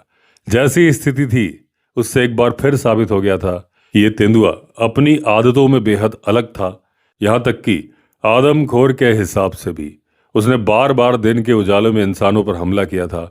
आमतौर पर ऐसा सिर्फ टाइगर करते हैं, क्योंकि आदमखोर तेंदुए दिल से डरपोक होते हैं और ज्यादातर अपनी गतिविधियां अंधेरे तक ही सीमित रखते हैं। मुझे लगा शायद ये जानवर लड़की के आने के पहले ही झाड़ियों में घात लगाए बैठा था और इतनी आसानी से मिले शिकार का लालच रोक नहीं पाया। इसी सोच के साथ मैं हाथों और घुटनों के बल नीचे झुका और लैंटाना की झाड़ियों और आसपास की जगह की बारीकी से जांच करने लगा। आसपास की जमीन की जांच करते हुए मुझे जल्द ही अपने अनुमान की पुष्टि मिल गई। झाड़ियों में से एक ऐसी थी जो तेंदुए के नियमित लेटने की जगह बनने के लिए पूरी तरह से मुफीद लगती थी। उसके नीचे सूखी लैंटाना की पत्तियों की मोटी परत बिछी थी, जिससे किसी के भी साफ पैरों के निशान मिलना लगभग नामुमकिन था। लेकिन जंगली जानवर की हल्की सी गंध साफ महसूस हो रही थी, जिसने मुझे मानने पर मजबूर कर दिया कि मेरा अंदाजा सही था और तेंदुआ इस जगह को बार बार लेटने के लिए इस्तेमाल करता रहा होगा, क्योंकि यह पानी पीने आने वाले किसी भी शिकार पर हमला करने के लिए बिल्कुल सही दूरी पर थी। ये बात हौसला देने वाली थी, क्योंकि अगर तेंदुए ने पहले इस जगह का इस्तेमाल किया था तो पूरी संभावना थी कि वो फिर से यहीं पर आएगा। इसके अलावा जैसा कि मैंने पहले बताया है, पेरिया मलाई पहाड़ी लगभग आधा मील दूर थी। हो सकता है तेंदुए का स्थायी ठिकाना पहाड़ी के ऊपर चट्टानों और गुफाओं के बीच हो और ये लैंटाना से भरी झाड़ी उसे किसी अनजान शिकार के आने का इंतजार करने के लिए सबसे सुविधाजनक लगती हो। इन हालात को देखते हुए मेरे दिमाग में अचानक एक योजना आई। मैं बिल्कुल वैसा ही माहौल तैयार करूंगा जैसा तेंदुआ उम्मीद करता होगा। मैं बकरी को पानी के तालाब के पास एक खूंटे से बांध दूंगा, ताकि ऐसा लगे कि कोई जानवर यहाँ पानी पीने आया है, और तेंदुए के आने से पहले मैं उसी लैंटाना की झाड़ी के नीचे छिपकर बैठ जाऊंगा। अगर उसे बकरी की आवाज़ सुनाई दे जाती या पहाड़ी के ऊपर से उसे झलक मिल जाती जहां से वो साफ दिखाई देती, तो वो सीधे इसी हमले की जगह पर आएगा और मुझे वहीं उसका इंतजार करते हुए पाएगा। मैंने अपनी योजना पटेल और मेरे साथ आए लोगों को समझाई। उन्हें चालाकी भरी तो लगी, लेकिन पटेल को यह मूर्खता लगी, क्योंकि इसमें बहुत ज़्यादा जोखिम था। मैंने उसे यकीन दिलाया कि असल में खतरा बहुत कम है, क्योंकि आसपास की लैंटाना की घनी झाड़ियों और उसी झाड़ी की मोटाई के कारण तेंदुए के लिए किसी भी तरफ से पीछे से मुझ तक पहुंचना मुश्किल होगा। वो सिर्फ इसी झाड़ी में बने प्रवेश रास्ते से ही मेरे पास आ सकता था और मैं उसी दिशा से उसके आने की उम्मीद कर रहा था। इसलिए मैं पूरी तरह से तैयार रहूंगा। इसके अलावा पूरा ध्यान उसका बकरी पर ही रहने वाला था और उसे जरा सा भी शक नहीं होता, क्योंकि अपने ही अड्डे में कोई दुश्मन उसका इंतजार कर रहा है, इस बात की कल्पना वो कर नहीं पाता। हम जो खूंटा साथ लाए थे उसे नाले के किनारे से उठाए गए पत्थर की मदद से रेत में गहराई तक गाड़ दिया। मैं झाड़ी के नीचे सरक कर घुस गया और आराम से बैठने की जगह बनाने में वक्त लगाया, ताकि पूरी रात आराम से टिक सकूं। मैंने अपनी राइफल की नली पर टॉर्च कस कर लगा ली और उसे जांच भी लिया। सब ठीक है। ये टॉर्च मैंने हाल में ही खरीदी थी, 3 सेल वाली फिक्स्ड फोकस किस्म की। आखिर में मैंने अपनी पानी की बोतल से चाय का लंबा घूंट लिया, फिर आदमियों से कहा कि बकरी को उसके पिछले पैरों से खूंटे से बांध दीजिए। इन सारी तैयारियों के दौरान बकरी को कुछ दूरी पर रखा गया था, ताकि उसे ये पता न चले कि पास ही कोई इंसान झाड़ियों में छिपा है, क्योंकि अगर उसे एहसास हो जाता तो अकेलेपन की वजह से उसके मिमियाने की संभावना बहुत कम रह जाती। दूसरी ओर अगर बकरी सचमुच खुद को अकेला महसूस करती तो उसके जोर जोर से मिमियाने की वजह ज़्यादा होती। जब बकरी को बांधा जा रहा था तब मैं बिल्कुल चुपचाप रहा। काम पूरा होते ही पटेल और उसके आदमी वहां से चले गए और मैं अकेला रह गया, जो भी होने वाला था उसका इंतजार करने के लिए। लैंटाना की झाड़ियों के नीचे गर्मी और सन्नाटा था। सूरज ढलने से काफी पहले जहां मैं बैठा था वहां अंधेरा हो गया। शुरुआत में बकरी ने 2-4 बार मिमियाया, फिर वो चुप हो गई। मुझे बस यही उम्मीद थी कि अंधेरा होने पर वो फिर आवाज करेगी, लेकिन मुझे भारी निराशा हाथ लगी। कभी कभार रस्सी से बंधे होने के कारण उसके लात मारने और छटपटाने की आवाजें सुनाई देती थी, पर अब वो भी थम गई। चारों ओर खामोशी छा गई।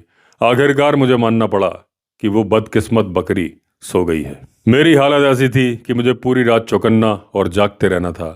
मैं बकरी की तरह चैन की नींद नहीं ले सकता था। सच कहूं तो उस अभागी बकरी से अब मुझे जलन हो रही थी। मच्छर मुझे लगातार परेशान कर रहे थे और तरह तरह के कीड़े मेरे शरीर पर रेंग रहे थे। झाड़ी वाले छोटे छोटे चूहे, जो घरेलू चूहों से भी छोटे होते हैं, पत्तों में सरसराते रहे और लैंटाना की टहनियों के साथ साथ रेंगते रहे। एक बार कोई लंबी मुलायम चीज सूखी पत्तियों के बीच से और झाड़ियों के किनारे से फिसलती हुई गुजरी। वो एक सांप था। वो जहरीला था या नहीं मैं नहीं जानता। मच्छरों और कीड़ों के बावजूद मैं बिल्कुल स्थिर बैठा रहा। थोड़ी देर बाद वो फिसलने की आवाज भी खत्म हो गई। तेंदुआ नहीं आया। झाड़ी के नीचे की उस खामोशी को कोई आवाज चीर नहीं पाई, यहाँ तक कि किसी रात के पक्षी की पुकार भी नहीं। वक्त अपनी लंबी और उबाऊ चाल से आगे बढ़ता रहा। मेरी कलाई घड़ी की चमकती सुइयां बहुत धीरे धीरे बीतते घंटों को गिनती रहीं। नींद आने लगी थी, लेकिन मैंने पल भर के लिए भी आंखें बंद करने की हिम्मत नहीं की। मैंने ध्यान भटकाने के लिए दूसरी बातों और घटनाओं के बारे में सोचना चाहा, ताकि दिमाग से तेंदुआ हट जाए, लेकिन मैं बस उसी बकरी को कोसता रहा। धीरे धीरे नई सुबह की धूसर रोशनी फैलने लगी। बिना किसी जंगल मुर्गे, मोर या किसी पक्षी की आवाज के मैं उस झाड़ी के बाहर निकला तो पूरे भारत में सबसे ज्यादा खींचा हुआ इंसान महसूस कर रहा था। बकरी जो खूंटे के पास सिकुड़कर चैन से सो रही थी, आलस से उठी, आराम से अंगड़ाई ली, अपनी ठूंठ सी पूंछ हिलाई और मुझे ऐसे सवालिया नजर से देखने लगी, मानो कह रही हो, बताओ असली बकरा कौन है, तुम या मैं? जवाब जानते हुए भी मैंने कुछ कहने से खुद को रोक लिया। इसके बजाय मैंने उस बदकिस्मत जानवर को खोल दिया। वो मेरे पीछे पीछे गांव तक चला, जहां पटेल रहता था। पटेल और वही आदमी जो पिछले दिन हमारे साथ थे, तभी ये देखने निकलने ही वाले थे कि मेरा क्या हाल रहा। उससे काली बकरी वापस लौटाने को कहकर मैंने कुछ घंटे सोऊंगा, फिर खुद कोई ज्यादा ठीक चारा ढूंढने जाऊंगा, ये बोलकर मैं अपनी कोट्टे गया और दोपहर तक सोता रहा। जागने पर मुझे भूख लगी थी, इसलिए मैंने सैलमन का एक डिब्बा खोला और उसे उस ब्रेड के साथ खाया जो मैं अपने साथ लाया था। रोटी बैंगलोर से लाई हुई थी, वो काफ़ी सूख गई थी, लेकिन उस पर मैंने डिब्बा बंद मक्खन मोटी परत में लगा लिया, जिससे उसका स्वाद काफ़ी सुधर गया। यही मेरा दोपहर का खाना बना। मैंने पहले ही अपना छोटा प्राइमस स्टोव चाय के लिए पानी उबालने को लगा दिया था। अब ये पेय सच में ताजगी देने वाला था। खाना खाते हुए मैंने चाय की एक और केतली बनाई ताकि उसे पानी की बोतल में भर सकूं। अगली रात की निगरानी के लिए जरूरी सामान इकट्ठा करके मैं फिर पटेल के गांव लौट आया। सौभाग्य से मौसम पिछली रात जैसा ही गर्म था, इसलिए ओवरकोट की जरूरत नहीं पड़ी। मैंने अपनी बात को मजबूत करने के लिए पटेल को साथ लिया और उस गांव की ओर चल पड़ा जहां बकरियां मिल सकती थी। वहां काफ़ी छटाई और चुनने के बाद और कुछ कड़े मोल भाव के बाद मैंने एक आधी उम्र की बकरी चुन ली, जिसके ज़्यादा मिमियाने की संभावना थी। अब हम उस जगह के लिए निकले जहां मैं पिछली रात बैठा था। तब 3:30 बज चुके थे। वैसे कोई जल्दी नहीं थी, क्योंकि जगह पहले से तय थी, कोई मचान भी नहीं बनाना था। 5 बजे से पहले मैं झाड़ी के अंदर सरक कर बैठ गया था। नई बकरी बांध दी गई थी और आदमी वापस लौट चुके थे। वो अभी नज़र और सुनाई देने की दूरी से बाहर ही हुए थे कि बकरी ने मिमियाना शुरू कर दिया। वो बिना रुके मिमियाती रही। मैंने मन ही मन अपने चुनाव की तारीफ की। शाम ढलते ही लैंटाना की झाड़ियों के नीचे फिर से काफ़ी अंधेरा हो गया। बकरी जोर जोर से आवाज़ करने लगी और मैं उम्मीद के साथ तेंदुए का इंतजार करने लगा। 1 घंटा बीत गया, तभी मुझे लगभग ना के बराबर सी सरसराहट सुनाई दी। सूखी टहनी पर हल्का सा पांव पड़ा हो। मुझे महसूस हो गया कि तेंदुआ आ रहा है। निर्णायक पल लगभग आ चुका था। अब मुझे बेहद सावधान रहना था कि टॉर्च तब तक ना जलाऊं जब तक तेंदुआ पूरी तरह नजर में ना आ जाए। अगर मैंने जल्दी रोशनी कर दी तो मुझे पता था कि वो गायब हो जाएगा। दूसरी तरफ अगर मैंने ज़्यादा देर कर दी तो वो पहले मुझे देख लेता और शायद झपट्टा मार देता या फिर चुपचाप गायब हो जाता। अपनी सारी इंद्रियां पूरी तरह से सतर्क रखे हुए मैं इंतजार करता रहा कोई नई सरसराहट या कोई आवाज आने का, लेकिन ना तो कोई सरसराहट हुई ना ही कोई आवाज आई। तभी मुझे बहुत हल्की सी फुफकार सुनाई दी। मुझे इंस्टिंक्ट से ही समझ में आ गया कि तेंदुए ने मुझे देख लिया है या फिर मेरी मौजूदगी भांप ली है। उसने होंठ पीछे खींचकर गुर्राने की मुद्रा बना ली थी। उस दहाड़ से ठीक पहले जो आम तौर पर आती है, होंठों के उसी सिकुड़ने से वो हल्की सी फुफकार की आवाज़ निकली थी जो मैंने सुनी थी। अब या तो यही पल था या फिर कभी नहीं मेरा अंगूठा टॉर्च के स्विच पर गया और दबते ही उसकी रोशनी सीधे तेंदुए की लालिमा लिए हुए सफ़ेद जुड़वा आंखों में जा पड़ी। मैं उसका चेहरा, सीना साफ देख पा रहा था। वो शायद 10 फीट की दूरी पर था। गले पर तेजी से निशाना साधकर मैंने विंचेस्टर का ट्रिगर दबा दिया। तेंदुआ एक कदम आगे बढ़ता हुआ सा लगा, फिर वो पिछले पैरों पर खड़ा हुआ, लेकिन इससे पहले कि कुछ कर पाता मेरी दूसरी गोली सीधे उसके सीने में जा लगी। वो पीछे की ओर पलटता हुआ नजरों से ओझल हो गया और कुछ सेकंड तक झाड़ियों को पटकता घसीटता रहा। इसके बाद मरते हुए जानवर की वो साफ पहचानी जाने वाली घुरघुराहट सुनाई दी और फिर सन्नाटा छा गया। झाड़ी छोड़ने का जोखिम लेने से पहले मैंने और आधा घंटा इंतजार किया। मुझे लगा ऐसा करना काफ़ी सुरक्षित है, क्योंकि मुझे लगभग पूरा यकीन था कि तेंदुआ मर चुका है। भरी हुई राइफल सामने पकड़े मैं रेंगता हुआ झाड़ी से बाहर निकला और बकरी के पास खड़ा हुआ। पहला ख्याल आया कि उसे खोल दूं और साथ ले चलूं। फिर दिमाग में ये बात आई कि कहीं रात में जिस तेंदुए पर मैंने गोली चलाई वो असली आदमखोर ना हो, और हो सकता है वो बस एक साधारण जानवर हो। अगर ऐसा होता तो अंधेरे में पटेल के गांव लौटते समय मुझे हर एहतियात बरतनी पड़ती और बकरी को साथ ले जाना मेरी एकाग्रता को भंग कर देता। इसलिए मैंने बकरी को वहीं छोड़ा और पटेल के घर की ओर चल पड़ा। धीरे धीरे पूरी सावधानी से चलता हुआ मैं वहां पहुंचा। लोग अभी जाग रहे थे। मैंने उन्हें पूरी घटना बताई। इसके बाद मैं अपनी कोट्टई गया, यानी कि झोपड़ी गया, और चैन की नींद सोया। अगली सुबह हमने तेंदुए को वहीं पाया जहां वो गिरा था। वो एक बूढ़ा नर था। उसका शरीर कुछ खुरदुरा और रंग फीका पड़ चुका था। उसमें आदमखोर होने के सारे लक्षण साफ दिखाई दे रहे थे। उसके नुकीले दांत उम्र के कारण घिस चुके थे और उसके पंजे कुंद व टूटे फूटे से थे।